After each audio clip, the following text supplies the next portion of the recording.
अथ अथ एकत्रिंशत्तमं दशकं बलिदर्पहरणवर्णनम्। प्रीत्या दैत्यस्तव तनुमहः प्रेक्षणात् सर्वथापि त्वामाराध्यन्न जितरचयन्नञ्जलिं सञ्जगाद। मत्तः किं ते समभिलषितौ विप्रसूनो वदत्वं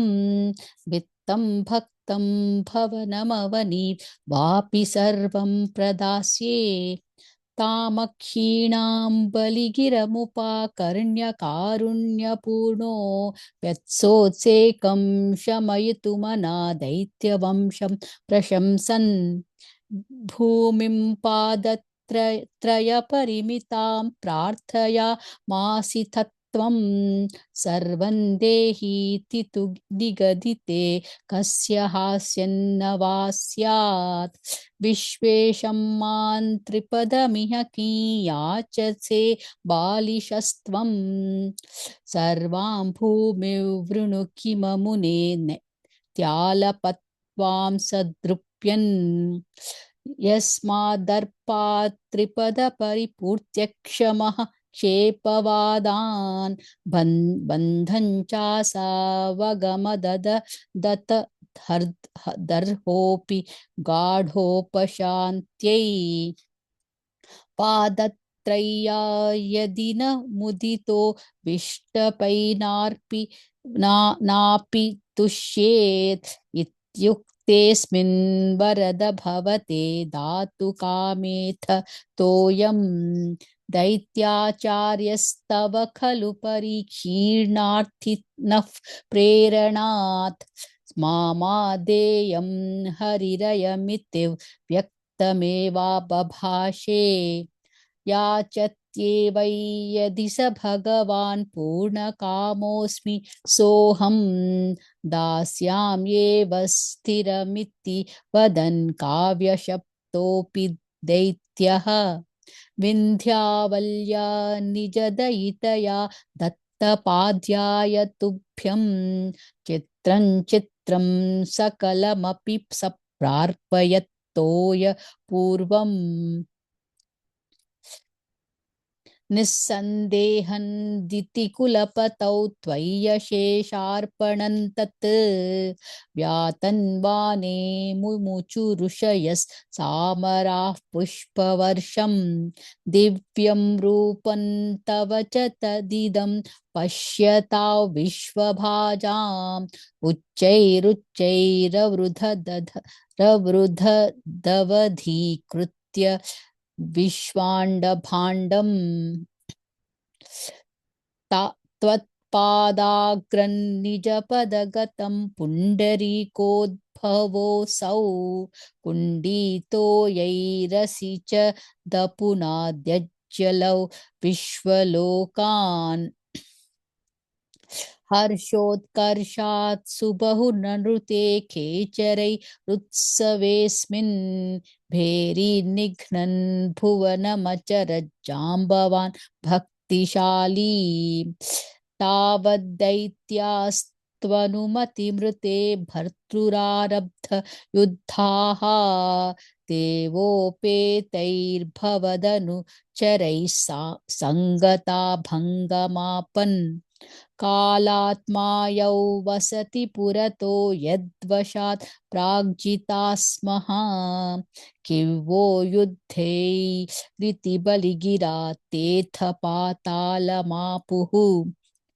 पाशैर्बद्धं पतगपतिना दैत्यमुच्चैरवादीः तातीकन् दिश मम पदं किन्न विश्वेश्वरोऽसि पादं मूर्ध्नि प्रणय भगवन् नित्यकम्पौ वदन्तं प्रह्लादस्तं स्वयमुपगतो मानयन्नस्तवीत्वाम् दर्पोच्छित्यै विहितमखिलं दैत्यसिद्धोऽसि पुण्यैः लोकस्ते स्तुत्रिदिव विजयी वासवत्वं च पश्चात् मत्स्यायुज्यं भज च पुनरित्यन्व गृह्णाबलिं विप्रैः सन्तानितिमखवरः पाहि वाताल एष नारायणाखिलगुरो भगवन्नमस्ते नारायणाखिलगुरो भगवन्नमस्ते। अथ एकत्रिंशत्तमं दशकं बलिदर्पहरणवर्णनम्। प्रीत्या दैत्यस्तव तनुमहः प्रेक्षणात् सर्वथापि त्वामाराध्यन्न चितरजयन्नञ्जलिं सञ्जगाद। मत्तः किं ते समभिलषितं विप्रसूनो वदत्वं वित्तं भक्तं भवनमवनीं वापि सर्वं प्रदास्ये। तामक्षीणां बलिगिरमुपाकर्ण्यकारुण्यपूर्णोऽप्यस्तोत्सेकं शमयितुमनादैत्यवंशं प्रशंसन् भूमिं पादत्रयपरिमितां पार्थयामासिधत्वम् सर्वं देहीति तु निगदिते कस्य हास्यन्न वा स्यात्। विश्वेशं मां त्रिपदमिह किं याचसे बालिशस्त्वं सर्वां भूमिं वृणु किममुनेत्यालपत्वां सदृप्यन्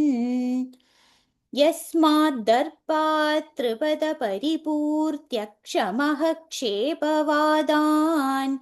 बन्धं चासावगमद तदर्होऽपि गाढोपशान्त्यै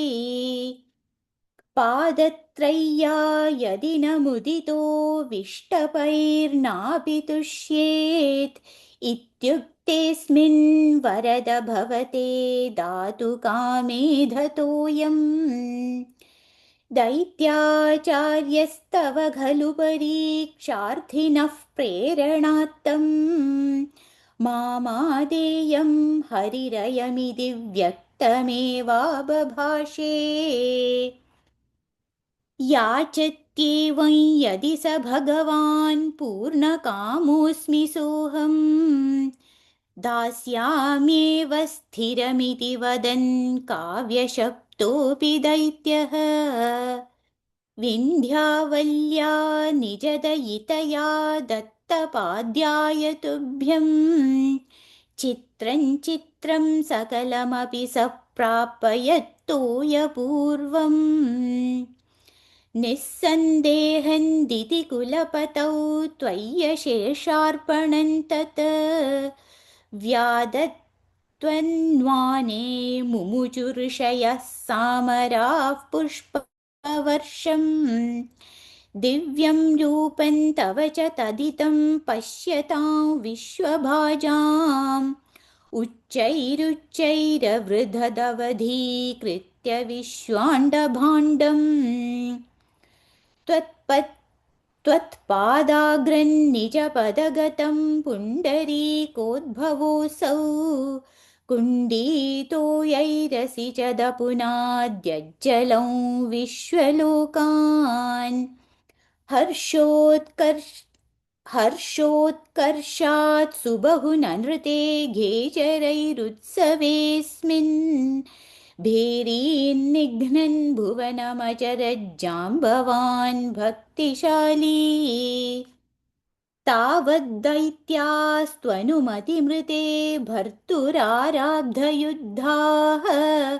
देवोपेतैर्भवदनुचरैः सङ्गदा भङ्गमापन् कालात्मायं वसति पुरतो यद्वशात् प्राग्जिता स्मः किं वो युद्धैरिति बलिगिरा तेऽधपातालमापुः पाशैर्बद्धं पदगपतिना दैत्यमुच्चैरवादीः तार्तीयीकन्दिश मम पदं किन्न विश्वेश्वरोऽसि पादं मूर्ध्नि प्रणय भगवन्नित्यकम्बं वदन्तम् प्रह्लादस्तं स्वयमुपगतो मानयन्नस्तवीत्वा दर्पोच्छित्यै विहितमखिलं दैत्यसिद्धोऽसि पुण्यैः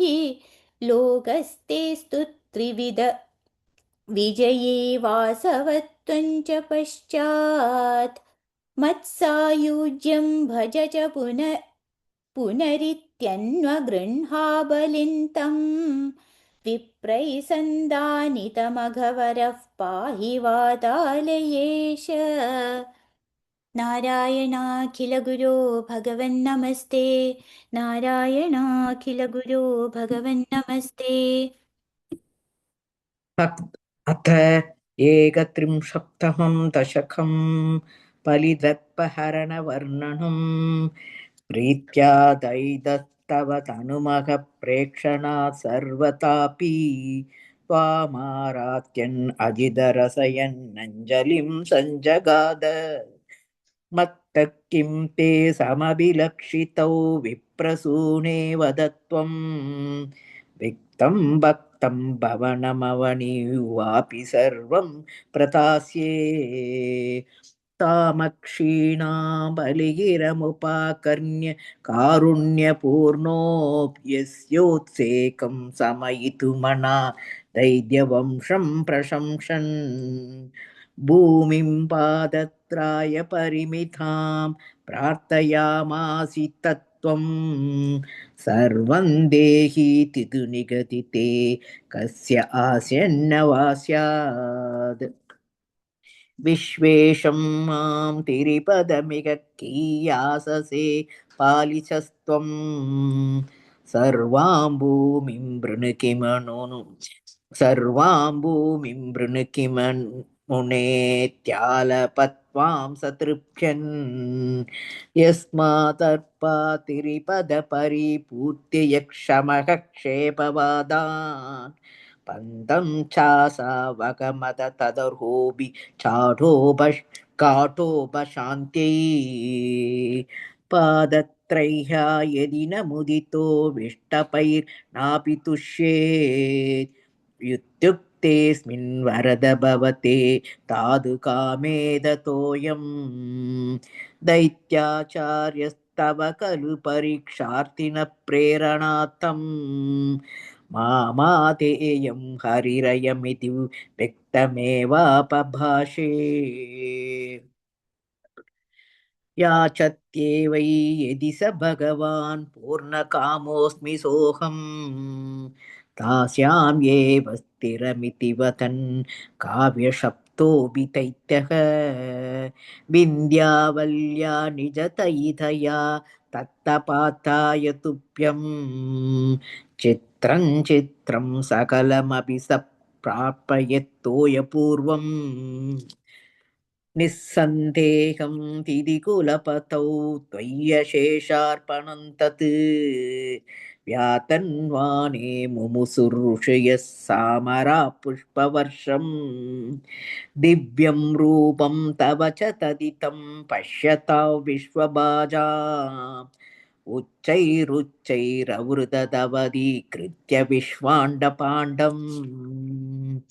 त्वत्पादाक्रन्निजपदगदं पुण्डरीकोद्भवेऽसौ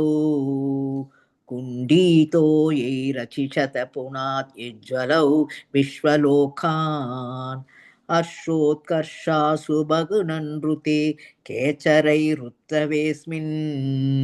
पेरिन्निघ्नन् भुवनमचरज्जाम्बवान् भक्तिशाली तावत्तैत्यात्वनुमतिमृते भर्तुरारब्धयुक्ताः देवो भेदै बहुधनुशरै सङ्कता पङ्कमापन् कालत्मायौ वसति पुरतो यद्वसात् प्राग्जिदा स्मः किवो युद्धैरिति पलिकिरा तेतपातालमापुः पाशैर्बत्तं पदकपदिना दैत्यमुच्चैरवादीः तातीकन्दिश मम पदं किं न विश्वेश्वरोऽसि पादं मूर्ध्नि विप्रणय भगवन् इत्यकम्पौ वदन्तं प्रह्लादस्तं स्वयमुपगतो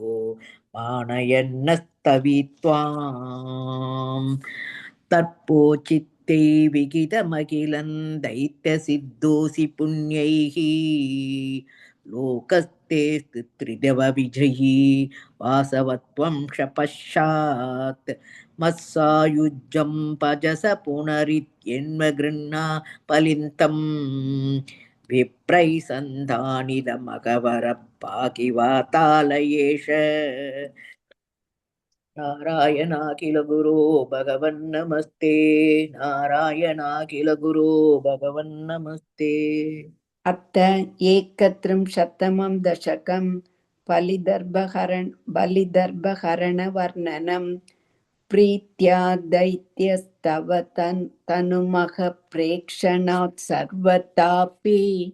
त्वामारात्यन्नजितरचयन्नञ्जलिं सञ्जगाद मत्तः किं ते समभिलषितौ विप्रसूनो वदत्वं वित्तं भक्तं भवनमवनि वापि सर्वं प्रदास्ये तामक्षीणां फलिकिरमुपाकर्ण्य कारुण्यपूर्णोऽप्यस्योत्सेकं शमयुतुमना दैत्यवंशं प्रशंसन् भूमिं पादत्रयपरिमितां प्रार्थयमासिदत्वं सर्वं देहीति तु निगदिते कस्य हास्यन्न वा स्यात् विश्वेशं मां त्रिपदमिह याचसे पालिशस्त्वं सर्वान् भूमिवृणु किममुनेत् यालपत्वां सदृप्यन् यस्मादर्पा त्रिपदपरिपूर्त्यक्ष्मः क्षेपवादान् बन्धन् चासा वगमददत्तर्होऽपि काडोभशान्त्यै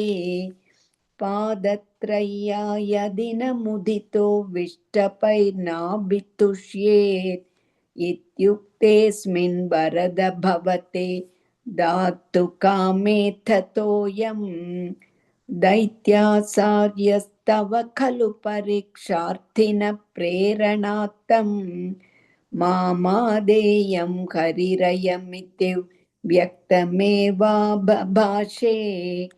याचत्येव यदि स भगवान् पूर्णकामोऽस्मि सोऽहं दास्याम्येव स्थिरमिति वदन् काव्यशप्तोऽपि दैत्यः विन्ध्यावल्या निजदयितया दत्तपाद्याय तुभ्यं चित्रं चित्रं सकलमपि स प्रार्पयत्तोयपूर्वं निस्सन्देहं दितिकुलपतौ त्वय्यशेषार्पणं तत् व्यातन्वाने मुमुचुर्षयः सामराः पुष्पवर्षं दिव्यं रूपं तव च ददितं पश्यतां विश्वभाजाम्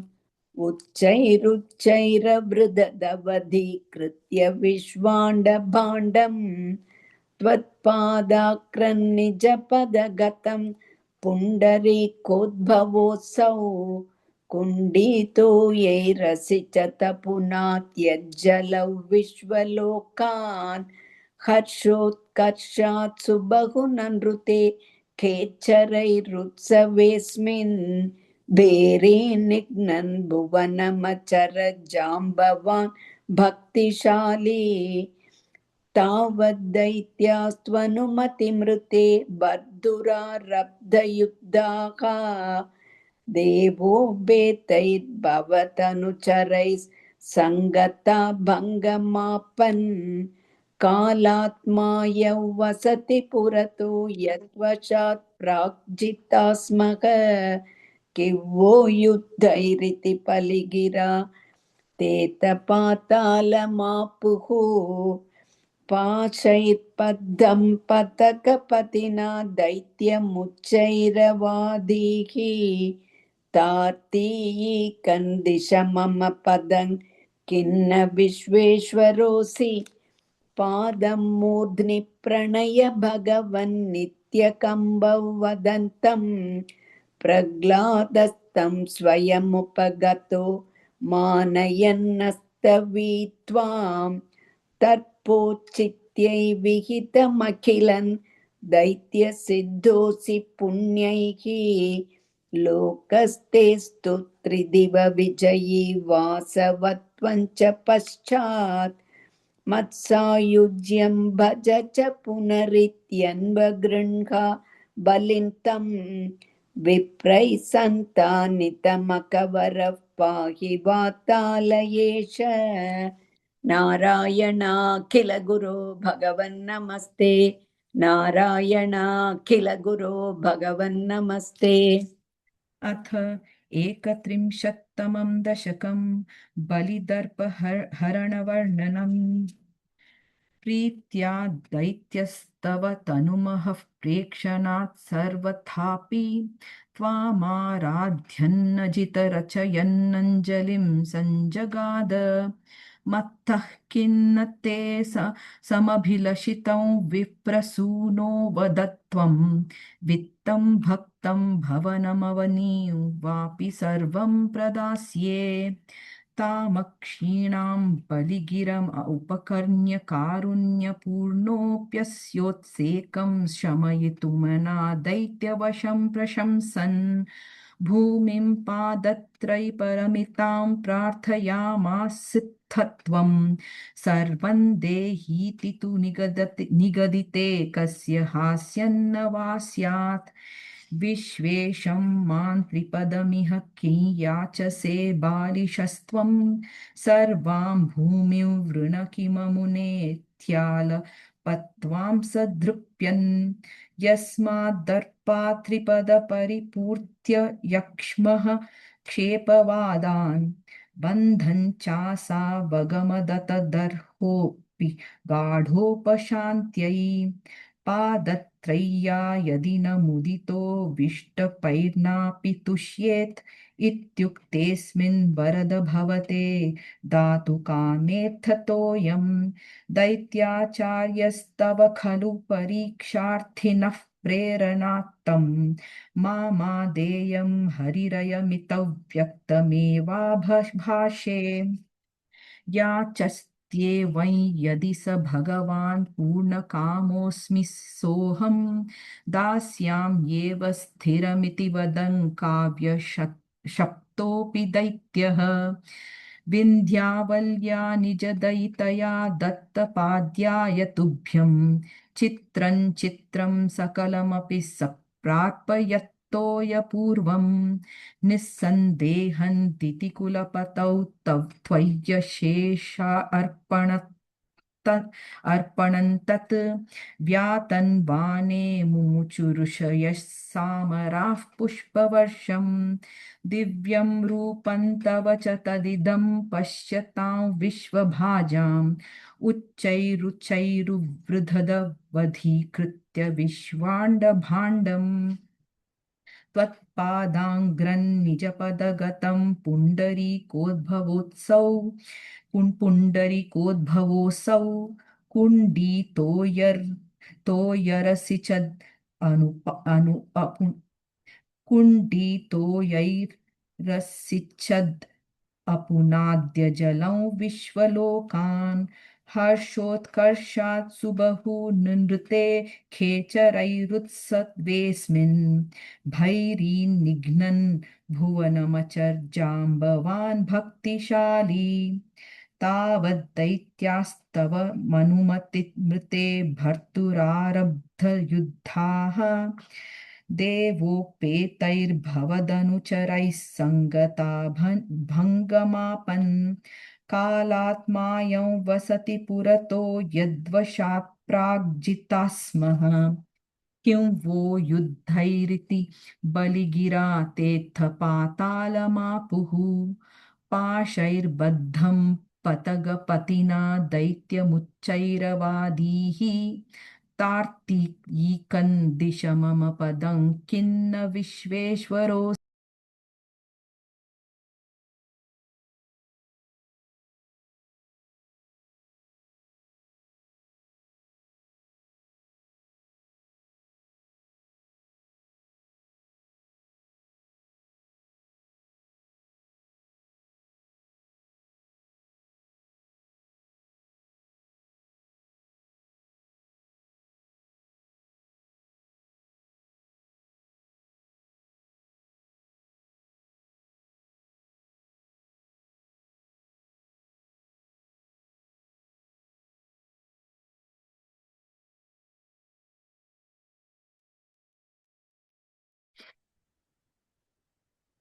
पाशैर्बद्धं पतगपतिना दैत्यमुच्चैरवादीः